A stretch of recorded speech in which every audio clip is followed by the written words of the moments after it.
Two goals today, yeah. First one, tap in.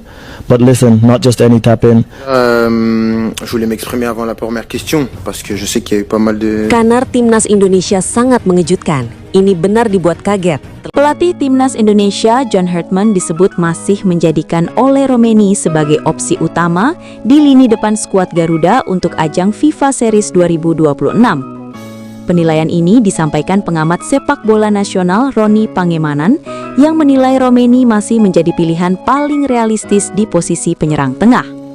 Meski bukan penyerang murni, pemain kelahiran Belanda itu dianggap paling siap dibanding opsi lain yang tersedia saat ini.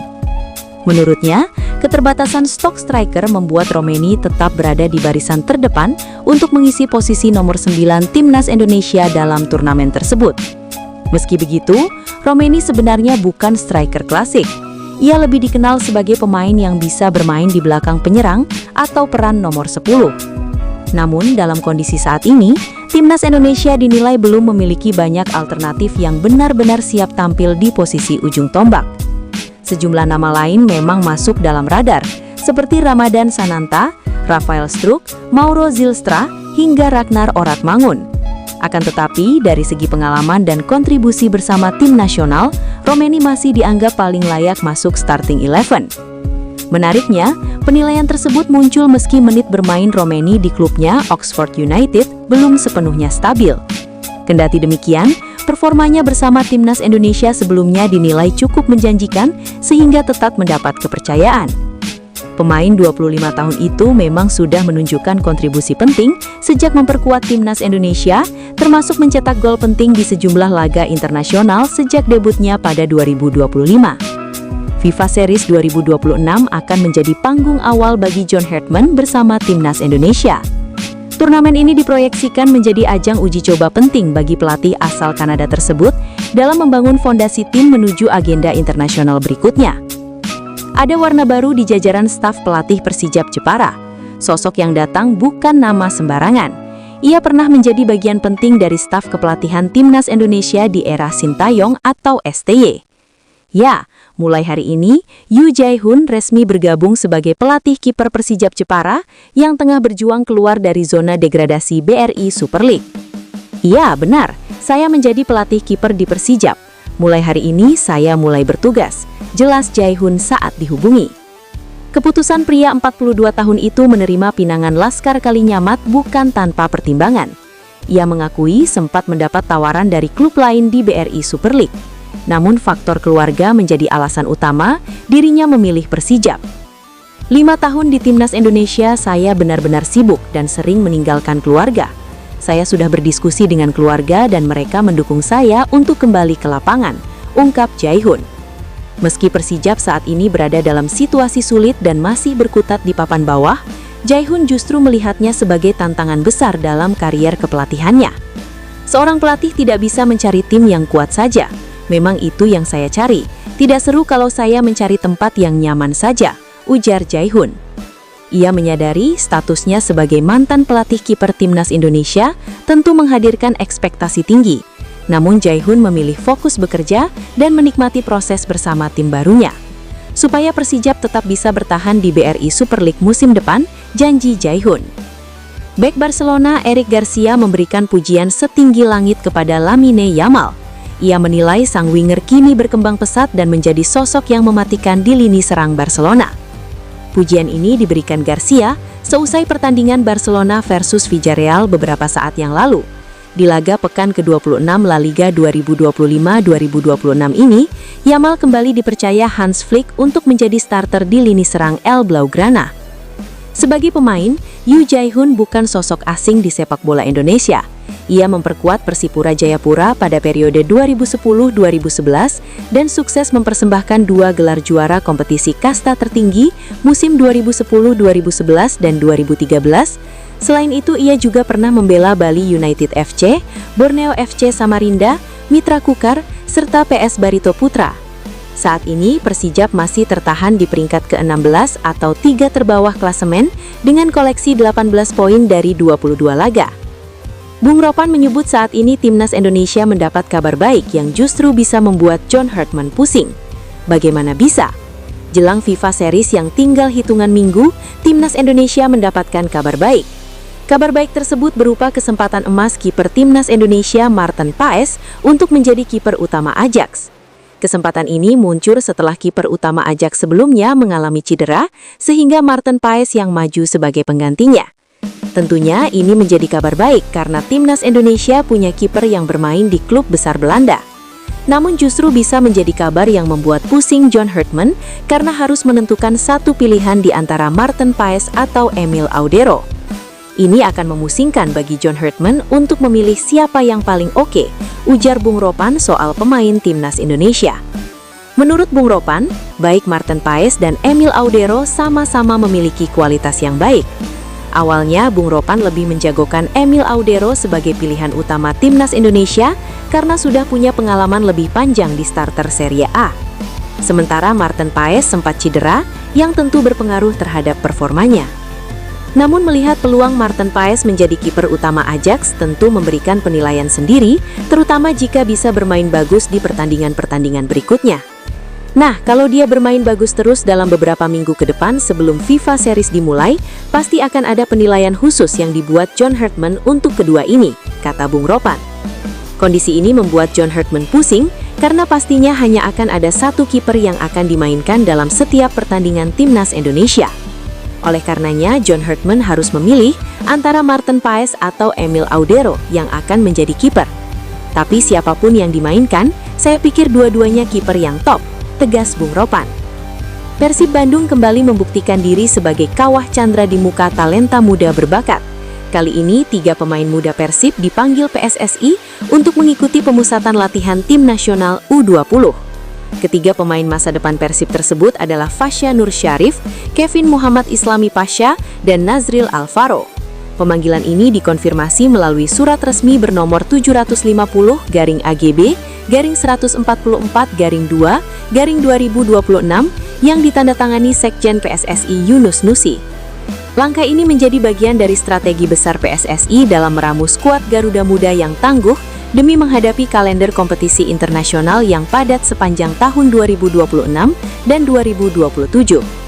Bersama ini disampaikan bahwa tim nasional sepak bola U20 Indonesia akan mengikuti ASEAN U19 Boys Championship pada bulan Juni 2026 dan AFC U20 Asian Cup Qualifiers pada bulan September 2027. Tulis PSSI pada tanggal 25 Februari 2026 tersebut, seperti dikutip dari laman resmi Persib Minggu 1 Maret 2026. Untuk mematangkan persiapan, seluruh pemain yang terpanggil diwajibkan segera merapat ke Jawa Timur. Surabaya dipilih sebagai titik pusat penggoblogan fisik dan taktik anak asuh pelatih Timnas. Sebagai persiapan, PSSI akan melakukan pemusatan latihan di Surabaya, lanjut kutipan dalam surat tersebut. Sesuai jadwal, agenda pemusatan latihan atau training center ini akan berlangsung selama kurang lebih 2 pekan, berhitung mulai tanggal 2 hingga 15 Maret 2026 nanti. Kabar Timnas sangat mengejutkan bikin gempar dunia. Erling Haaland dan Van Dijk dikonfirmasi siap dinaturalisasi. Tonton sampai akhir ya. I think there's so many years consistency. That's the beauty of it. Me ook Grealish better here without me. Ya, kenapa untuk merekrut anak-anak pemain muda sehingga kedepannya Ini sangat-sangat mengejutkan. Timnas Indonesia diperkuat 2 pemain bintang. Ini adalah sejarah baru Timnas Indonesia di era John Hartman. Dari sudut pandang yang lebih manusiawi dan realistis, Shin Tae-yong menanggapi kedatangan John Hartman yang kini mengisi posisi pelatih kepala Timnas Indonesia. Posisi itu dulu sempat diemban oleh Shin. PSSI mengumumkan John Hartman sebagai pelatih kepala Timnas Indonesia pada awal Januari 2026. John Hartman menggantikan posisi Patrick Kluivert. Menurut Shin Tae-yong, John Hartman membawa suasana baik di Timnas Indonesia. Hal itu bisa memberikan semangat baru bagi para pemain dan fans tim Merah Putih. Sekarang pelatih Timnas ya baru ya, dan suasananya sangat baik juga. Sudah berubah jadi baik, kata Shin Tae-yong ditemui dalam acara konferensi pers peluncuran Clearman Ultra Stronger Scalp Ultra Performance Urban Sports Dome, Jakarta Selatan, Jumat, 20 Februari 2026. Shin Tae-yong merasa Timnas Indonesia bisa terus berkembang di bawah asuhan John Hartman, bahkan bisa mencapai level lebih tinggi lagi. Shin Tae-yong juga memiliki keyakinan jika timnas Indonesia bisa lolos ke putaran final Piala Dunia 2030 dan 2034. Tentu saja dengan dukungan semua pihak. Dan saya percaya ya, kalau ada dukungan bagus dari para fans sepak bola Indonesia, pasti akan bisa membawa hasil yang bagus juga. Jelas dia. Shin Tae-yong pernah menukangi timnas Indonesia dari akhir 2019 hingga awal 2025. Banyak pihak menilai Shin sukses saat menjadi pelatih tim Merah Putih. Hal itu yang membuat Shin Tae-yong masih sering bolak-balik dari Korea Selatan ke Indonesia, termasuk yang ia lakukan baru-baru ini. Indonesia memang membuat saya bahagia. Pertama, karena prestasi, dan fans sepak bola, bahkan masyarakat Indonesia mencintai saya. Jadi, setiap datang ke Indonesia merasa senang karena ada perasaan-perasaan itu. Satu lagi, talenta muda diaspora secara terbuka menyatakan hasratnya membela timnas Indonesia. Dia adalah Damian van Dijk, bek tengah berusia 19 tahun yang saat ini berkarir di Belanda bersama FC Den Bosch. Pemain bertinggi badan ideal untuk posisi bek tengah ini mengungkapkan bahwa komunikasi dengan PSSI sebenarnya sudah terjalin sejak beberapa tahun lalu. Bahkan pembicaraan itu terjadi di periode awal program naturalisasi yang melibatkan nama-nama seperti Ivar Jenner, Zico, dan lain-lain. Dan di situ mereka PSSI bilang kalau aku sudah berlatih dengan tim senior profesional, maka kita akan kontak lagi, kata Damian van Dijk dikutip dari YouTube Yusa Nugraha. Saat itu, PSSI disebut meminta Van Dijk untuk lebih dulu menembus level senior profesional. Tantangan tersebut dijawabnya dengan kerja keras. Ia sempat menjalani periode bersama SC Telstar, termasuk mencatatkan debut dan berlatih bersama tim senior. Dan ya, setelah itu saya bermain di Telstar, debut di tim senior juga. Saya mulai berlatih dengan mereka juga. Merasa sudah memenuhi syarat yang diminta, Van Dijk kemudian berinisiatif menghubungi PSSI untuk menanyakan kelanjutan prosesnya. Namun respons yang ia terima kala itu belum membuahkan kabar menggembirakan. Kemudian saya kontak mereka PSSI karena mereka pernah bilang akan hubungi saya. Saya bilang gimana kelanjutannya. Tapi saya tidak dapat kabar apa-apa tentang timnas. Hanya mereka memberikan selamat saja, jelas Van Dijk. Menariknya, musim ini komunikasi baru kembali terjalin. Meski begitu, ia memilih berhati-hati dalam menyampaikan detail demi menjaga proses yang masih berjalan. Untuk saat ini, saya sudah kontak dengan mereka musim ini. Tapi kontaknya seperti apa, aku nggak mau bilang lebih dulu karena tidak tahu ke depannya akan gimana.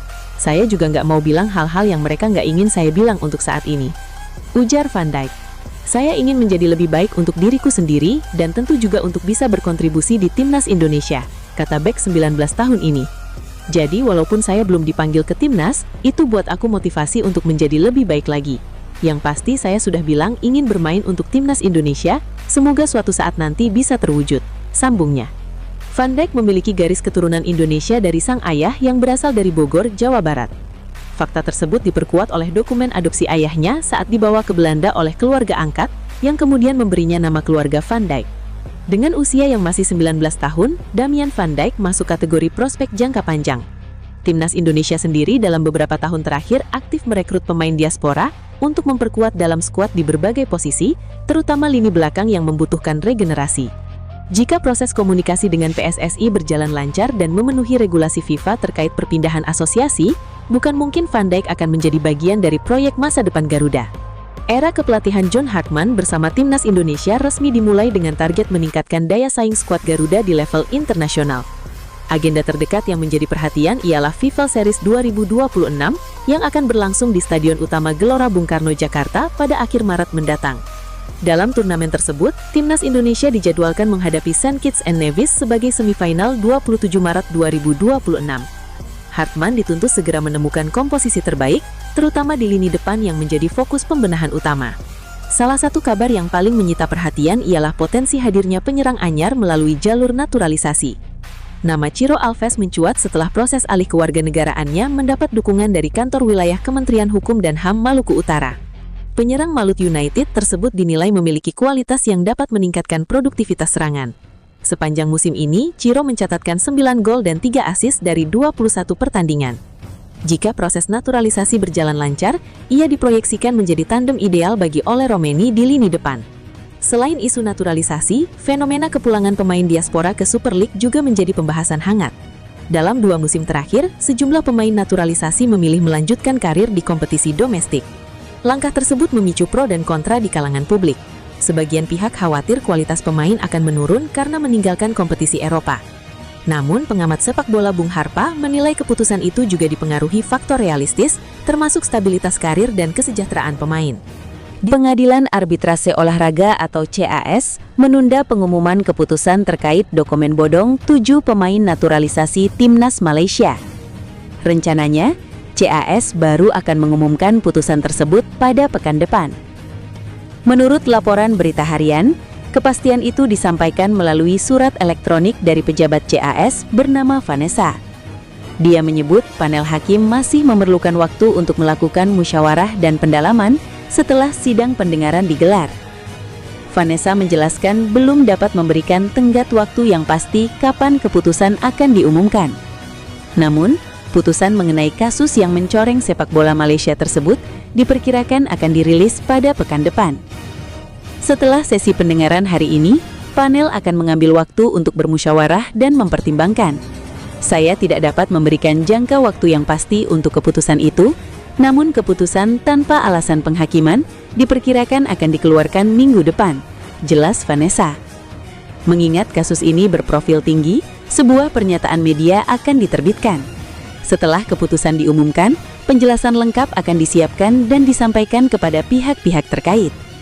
Jika para pihak tidak meminta kerahasiaan, keputusan tersebut akan tersedia di laman resmi CAS lanjutnya. Sebelumnya, sidang banding yang diajukan Football Association of Malaysia atau FAM bersama 7 pemain naturalisasi terkait dugaan pemalsuan dokumen telah digelar di CAS Kamis 26/02/2026. Berdasarkan daftar agenda sidang di situs resmi CAS, ketujuh pemain naturalisasi tersebut adalah Facundo Garces, Rodrigo Holgado, Imanol Machuca, Joao Figueiredo, Gabriel Palmero, John Irazabal, dan Hector Hevel. Kasus ini bermula ketika FIFA pada September lalu menjatuhkan sanksi tegas kepada FAM berupa denda 350.000 franc Swiss atau sekitar 7,5 miliar rupiah, sementara masing-masing pemain didenda 2.000 franc Swiss atau sekitar 43,4 juta rupiah, plus dikenai larangan beraktivitas di seluruh kegiatan sepak bola selama 12 bulan. FAM dan para pemain sempat mencoba jalur banding di internal FIFA. Namun, pada November, Komite Banding FIFA menolak permohonan tersebut sehingga hukuman tetap diberlakukan. Tak berhenti di situ, FAM membawa perkara ini ke CAS. Pada Januari lalu, CAS memberikan angin segar dengan menangguhkan pelaksanaan sanksi larangan 12 bulan tersebut. Keputusan sementara itu memungkinkan ketujuh pemain kembali membela klub masing-masing sembari menunggu vonis final. Kini, publik Malaysia tinggal menanti satu hal. Apakah hukuman itu akan dipertahankan, diringankan, atau bahkan dibatalkan? Panggung Asian Cup 2026 atau Piala AFF 2026 dipastikan bakal membara, terutama bagi Timnas Indonesia. Skuad Garuda kembali mengusung misi besar, yakni memecahkan kutukan sejarah dan membawa pulang trofi yang selama ini selalu luput dari genggaman. Namun, jalan menuju tahta dipastikan tidak akan mudah. Pasalnya, berdasarkan hasil undian, Indonesia terjebak di grup A yang disebut sebagai grup neraka. Hal ini dikarenakan grup tersebut juga dihuni oleh musuh bebuyutan Timnas Indonesia, yakni Vietnam serta Singapura dan Kamboja. Satu tempat sisa masih diperebutkan oleh Brunei Darussalam dan Timor Leste. Alih-alih gentar, nahkoda anyar Indonesia, John Hartman, justru menyambut tantangan ini dengan kepala tegak. Pelatih asal Inggris tersebut menilai bahwa bertemu raksasa seperti Vietnam di fase awal adalah cara terbaik untuk menggembleng mentalitas juara anak asuhnya. Pembelajaran itu pasti akan kami terapkan saat melawan sang juara bertahan, yakni Vietnam. Hartman menegaskan bahwa Garuda yang sekarang bukanlah tim yang sama dengan masa lalu. Dengan fondasi taktik yang lebih matang dan pengalaman di level Asia, ia optimis anak asuhnya mampu meredam tekanan di atmosfer tinggi. Meski Timnas Indonesia sempat mendominasi pertemuan terakhir pada periode 2023-2024, media Vietnam Tan Nien melancarkan serangan psikologis. Mereka mengklaim bahwa bawah asuhan Kim Sang-sik, kekuatan The Golden Star Warriors telah berevolusi, terutama lewat kebijakan naturalisasi mereka yang dianggap lebih berkualitas.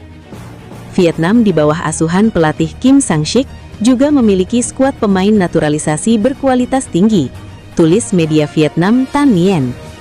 Media tersebut sesumbar bahwa pemain naturalisasi Vietnam memiliki keunggulan dari sisi keterikatan budaya dan proses adaptasi yang lebih mulus karena faktor garis keturunan yang kuat. Tak hanya itu, mereka juga menyoroti keunggulan fisik dan dominasi udara sebagai senjata mematikan. Bukan Vietnam namanya jika tidak menyenggol catatan sejarah. Media mereka dengan percaya diri menyebut bahwa keseimbangan antara pemain lokal dan naturalisasi membuat level permainan Vietnam jauh lebih stabil dibandingkan kontestan lain, termasuk Indonesia. Hal ini memastikan tingkat keterampilan keseluruhan yang sangat konsisten untuk seluruh tim Vietnam. Tulis media Vietnam. Sindiran paling telak muncul saat mereka membahas modal psikologis. Vietnam merasa memiliki mental pemenang yang belum dimiliki oleh negara manapun di Asia Tenggara karena rentetan trofi yang sudah mereka koleksi. Ini adalah sesuatu yang belum pernah dicapai oleh negara sepak bola lain di Asia Tenggara, termasuk Indonesia. Klaim sepihak tersebut kini menjadi tantangan terbuka bagi John Hartman. Indonesia memang seringkali hanya berakhir sebagai finalis, tapi transformasi skuad saat ini dengan banyaknya pemain yang berkiprah di kompetisi luar negeri, memberikan warna baru yang sulit diprediksi. Pertemuan di fase grup nanti bukan sekedar perebutan poin, melainkan pertaruhan harga diri dan pembuktian kebijakan sepak bola jangka panjang kedua negara.